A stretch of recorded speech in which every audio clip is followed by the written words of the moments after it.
이 영상은 화가들을 위한 영상이기도 하지만 또 일반 그림을 애호하시는 일반 구매자들 분들도 조금 경매에 대해서 생각을 해보시면 어떨까 해서 만들게 된 영상입니다. 제 개인적인 의견을 계속 피력하다기보다는 일단은 이 인터넷 상에서 많은 정보가 있으니까 그 정보를 잘 이야기해주는 챗 GPT를 이용을 하기로 했습니다.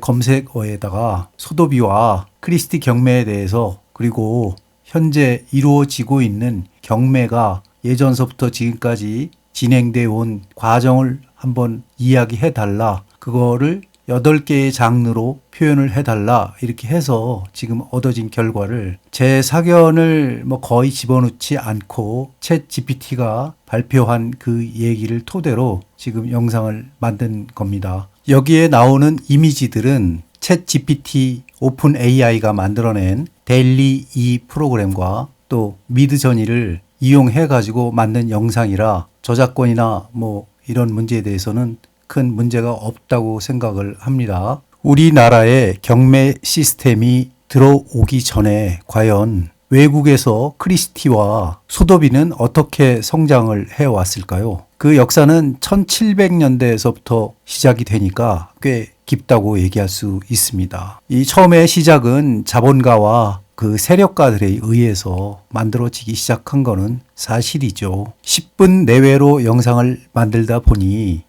기승전결이 좀 뒤바뀐 면도 있지만 그래도 그냥 챗 GPT가 만들어낸 대로 8단계로 설명을 하고 여러분들의 이해력을 돕고자 마지막에는 그 소도비의 어떤 그 장면이라든가 이런 거를 조금만 더 첨가해 보도록 하겠습니다.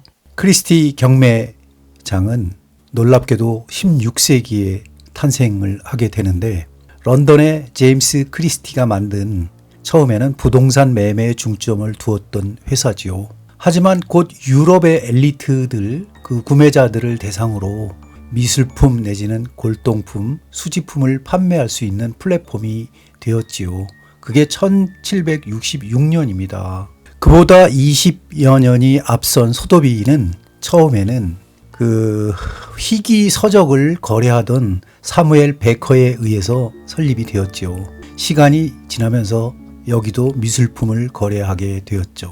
엘리트를 위한 시장으로서의 경매 18세기와 또 19세기를 지나오면서 크리스티와 소도비는 서로 경쟁을 하기 시작하였죠. 사실 알고 보면은 그 바닥이었던 거죠. 귀족과 기관 사이를 왔다 갔다 하면서 중개 역할을 했는데 입찰 방식은 가장 부유한 사람이 돈을 많이 내는 사람이 당연히 가져가는 거였죠.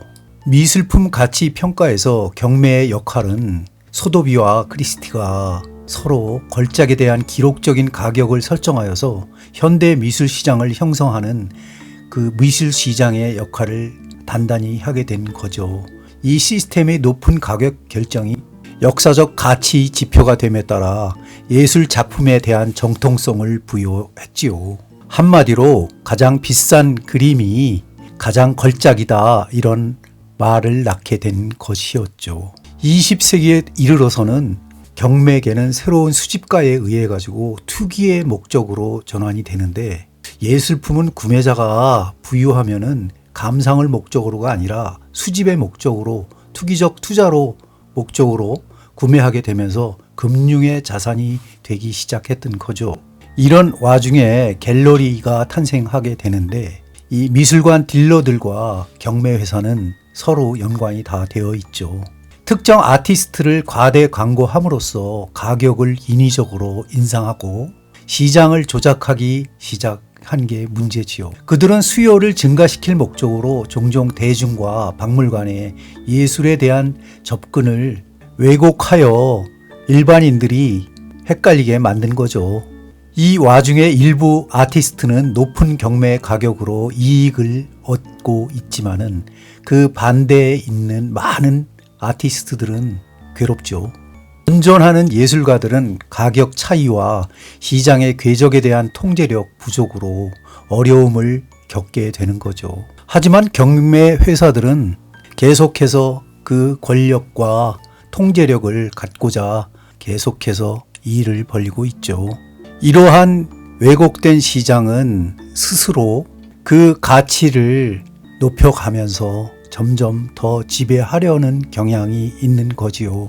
이런 폐단은 미술품이 공공 문화의 자산이 아닌 사치품으로 전락된다는 우려를 낳고 있습니다. 여러분은 AI가 분석한 이러한 자료에 대해서 어떻게 생각하십니까? 특히 그림을 향유하는 예술가와 또 일반 이 공공미술에 대한 관심을 가진 사람들은 앞으로 어떻게 미술품에 대해서 생각을 해야 될까요? 그 문제는 또 스스로 해결해야 합니다.